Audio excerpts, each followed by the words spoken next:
Vamos a platicar ahora de la infancia, ¿ok? Ya pasamos de la primera infancia, de los 0 a 2, ahora vamos a platicar de la infancia que va de los 3 a los 8 años, ¿sí? Que es una etapa en donde esta curiosidad de las cuales ya les habíamos hablado, pues digamos que va en aumento. Todo esto empieza a crecer cada vez más, ¿no? Y aquí les pongo un pequeño chiste como para que ustedes puedan ver cuáles son aquellas teorías que los niños utilizan para poder entender la sexualidad, ¿va? Muchos niños se muestran sus cuerpos los unos a los otros. Vayan a un kinder, compartan momentos. Los niños, por ejemplo, que empiezan a mostrar sus nalgas, que empiezan a levantarse la blusa para verse el ombligo, ¿sí? Hay esta cuestión constantemente de querer enseñar sus cuerpos los unos a los otros, ¿ok? Entonces, pareciera que existe una regla como que no escrita donde yo te enseño el mío si tú me enseñas el tuyo, es decir, mira el mío, mira el tuyo, entonces empiezan como a tener esta curiosidad de querer conocerse y exhibir sus cuerpos, ¿va? Entonces la pregunta está, ¿cómo deberían reaccionar los padres ante los hijos que se masturban? ¿Qué debemos hacer? ¿Debemos correr? ¿Debemos asustarnos? ¿Debemos persignarnos? ¿Cuál es la respuesta a esta pregunta? Ya cada uno de ustedes tendrá en su mente alguna respuesta, sin embargo es importante que podamos hablar al respecto y entendamos que esto es completamente natural, ¿va? Hoy en día son pocos los padres que creen que los niños que se masturban presentan una enfermedad física o mental, como lo platicábamos en clases pasadas, en donde la idea de la masturbación era algo malo, prohibido, en donde te iban a dar parálisis cerebral y te iban a dar, ¿no? Todos estos problemas que se asociaban a la masturbación. Sin embargo, muchos de los papás también reaccionan con preocupación, aversión o miedo cuando sus hijos se masturban, porque no saben si esto es algo normal, si es algo esperado o no, ¿sí? Entonces, esto pasa porque existe mucha desinformación, ¿sí? Mucha desinformación con respecto a este tema, como lo hemos platicado, que a pesar de ser algo que pasa constantemente, no se habla, ¿va? Entonces no es algo que se hable constantemente y muchos piensan que si reaccionan o no reaccionan o no, pueda realmente después convertirse en una conducta perturbante o aberrante. Entonces no, ¿sabes qué? Es importante que nos informemos y sepamos claramente cómo actuar. Más adelante vamos a ver precisamente un video para que entendamos un poquito cómo trabajar con los niños, pero sí es importante entender que esto es completamente normal, ¿sí? ¿Qué pasa? Cuando vemos que los niños se masturban, y si ustedes han tenido la experiencia, como les digo, de compartir espacios con niños pequeños y, digamos, con sus papás, van a ver que muchos de ellos tratan de retirar la mano de los niños y los regañan, ¿no? Déjate ahí, no te toques, ¿sí? Otros les pegan inclusive, ¿no? Les dan un manazo, los empiezan a regañar, ¿no? Como cochinos y empiezan a darle una connotación completamente negativa a una acción que para el niño es placentera, pero pues como no hay nadie que le pueda ayudar a entender o a procesar digamos, esta sensación, pues lo único que reciben es un regaño, ¿no? Muchos padres pueden decirle como que no te toques allá abajo, no, eso está muy mal, para ya de una vez, ¿no? Haciendo el uso de amenazas o castigos, cuando realmente, como les decía, lo que se busca aquí es entender que es algo completamente normal y tenemos que desarrollar estrategias para saber de qué manera intervenir ante estas circunstancias, ¿sí? Las educadoras sexuales nos plantean que el castigo no es un método efectivo para evitar que el niño se masturbe, sino que contrariamente podría hacer que el niño callado y que genere sentimientos de culpabilidad, ¿va? La idea es que precisamente no hay que castigar estas conductas, tenemos que señalarlas, tenemos que poder redireccionar la energía del niño, pero regañarlos y castigarlos por conocerse únicamente puede traer efectos negativos, como que el niño se vuelva muy callado o que tenga muchos, y por eso los subrayo, sentimientos de culpabilidad, que esa culpabilidad puede ir arrastrándose a lo largo de las diferentes etapas y llegar hasta la edad adulta y no poder disfrutar e impedir el placer sexual en general, ¿no? Ya sea en el matrimonio, con la pareja, etcétera, pero vemos que esta culpabilidad que se genera desde pequeños puede irse arrastrando hasta una edad más madura, ¿sí? Entonces, ojo, es importante entender que hay que darle a los papás las herramientas adecuadas para saber cómo reaccionar ante estas circunstancias. John Reinich, director de Instituto Kinsey, apunta lo siguiente, dice: los padres que fruncen el ceño, les gritan o castigan a sus hijos como respuesta a la exploración de los propios genitales, podrían transmitirle la idea de que ese tipo de placer es perjudicial y que es un niño malo por mostrar ese comportamiento. Esta actitud por parte de los padres puede dificultarles la capacidad de dar y recibir placer erótico como un adulto y en última instancia interferir con la capacidad de establecer una relación afectiva e íntima. Entonces, vean lo importante que es el hecho de saber cómo reaccionar ante estas circunstancias, porque las situaciones que desde pequeños empiezan a experimentar, pues desgraciadamente, si no son manejadas adecuadamente, cuando crecen van a tener o pueden llegar a tener dificultades para poder relacionarse con las demás personas y pues dentro del tema del que estamos hablando, no poder disfrutar adecuadamente su sexualidad. Sin embargo, estos autores también opinan que los niños necesitan aprender que la masturbación en público no es algo aceptable en nuestra cultura, ¿sí?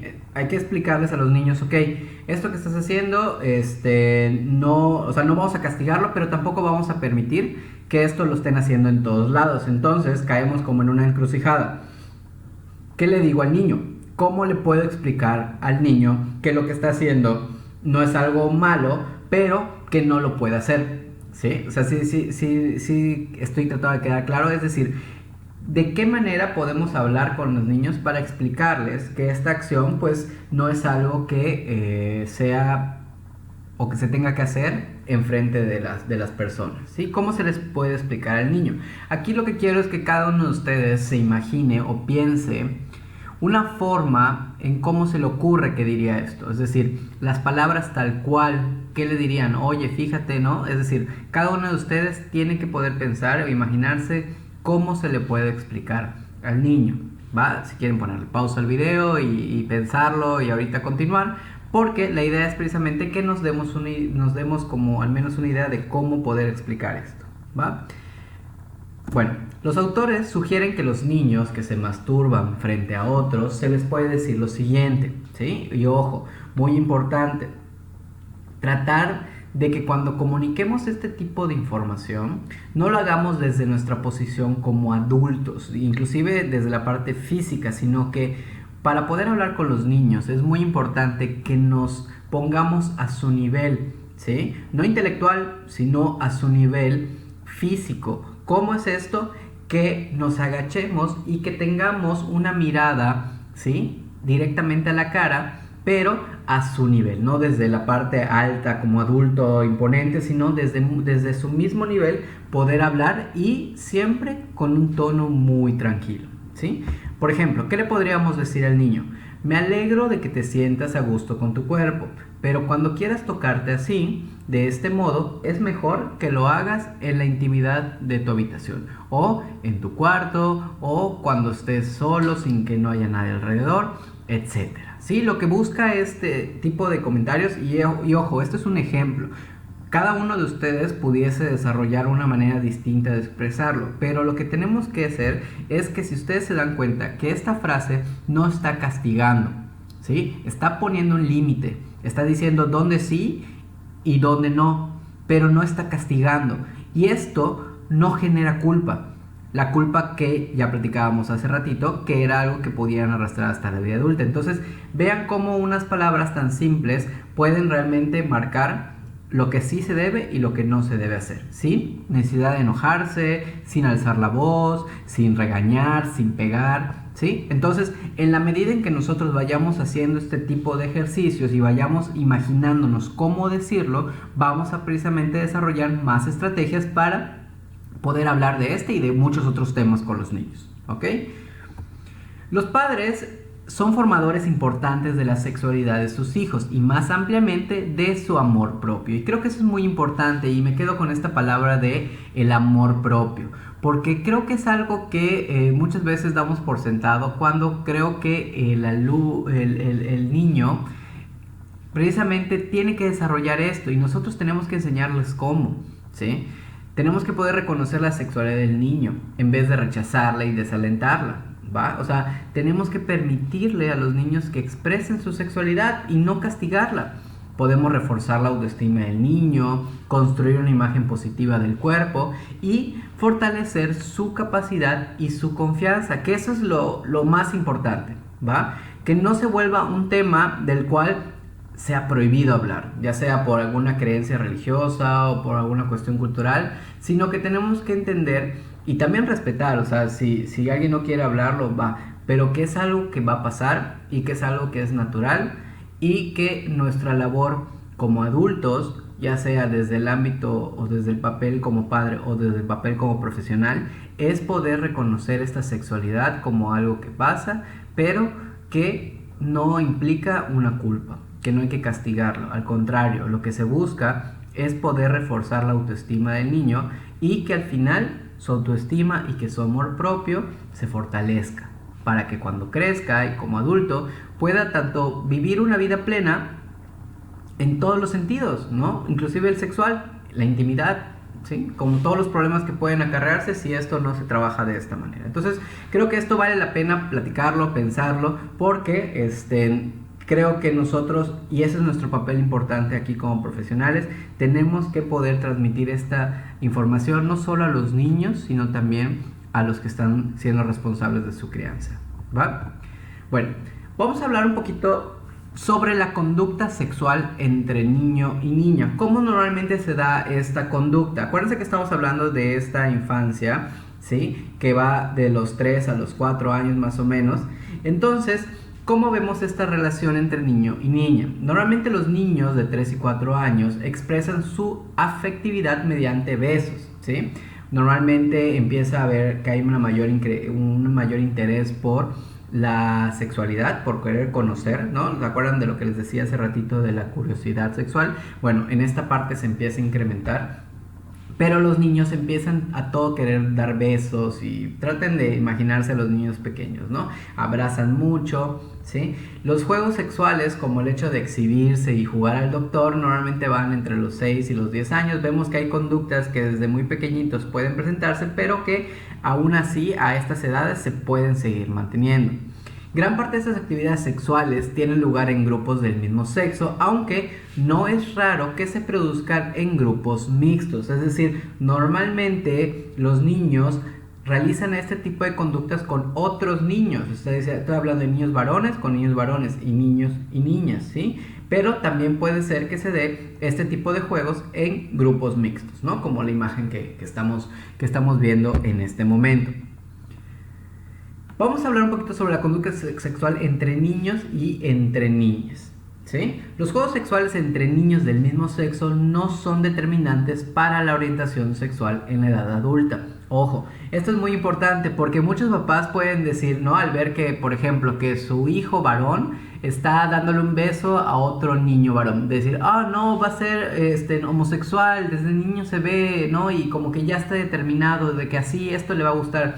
No son determinantes. Únicamente acuérdense que es parte de la misma curiosidad, que es parte del mismo autodescubrimiento, ¿sí? Y precisamente es algo completamente esperado que suceda. Ojo, no han desarrollado una identidad. La identidad sexual se desarrolla hasta la adolescencia, ¿va? Sí podemos ver ciertas tendencias, etcétera, pero lo vamos a entender desde el concepto o la idea de la misma curiosidad de los niños. Muchos de estos juegos pueden ser comunes en heterosexuales, ¿sí? No necesariamente implica una cuestión homosexual en este sentido. ¿Cómo lo podemos ver? ¿Qué tipo de conductas podemos ver? El tocamiento de genitales de otro niño, ¿no? El contacto oral o anal, ¿no? Acuérdense que les decía que los niños pueden llegar a besar, ¿sí? Pueden llegar a estar oliendo, sintiendo, o sea, hay una curiosidad de querer saber cómo es el cuerpo del otro. Pueden darse las variaciones del juego, al aire libre, donde los niños orinen, por ejemplo, juntos, ¿sí? A ver quién orina más lejos, ¿no? Ese tipo de cosas podemos verlo en este tipo de juegos o conductas entre niños y entre niñas, ¿sí?